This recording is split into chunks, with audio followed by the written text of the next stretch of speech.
За энэ удаа та бүхэнд панчер стилийн боксеруудын талаар яриа. Панчер стилийн боксерууд бол боксын хэлээр баатна гэж ярьдаг. Бүх цохилт нь хүчтэй яг ингээд шууд дийлс юм шиг тийм хүнд гартай яг дийлсээр балбаад байгаа юм шиг гэж зөгч жоод тэр дундаа ядраагаад нокаутанд оруулдаг. Нокаут ч боксер үуч гэдэг юм огцом тесэрсэн цохилтоор нокаутанд оруулдаг.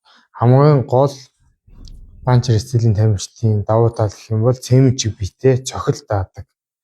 Тэр үзүүлэлт нь бол нэгдүгээрт заримдаа өөрсдийнх нь төрөлхийн чанар байдаг, цохилт даадаг. Мөн бэлтгэл сургалтын явцад олж авсан чадвар бас байдаг.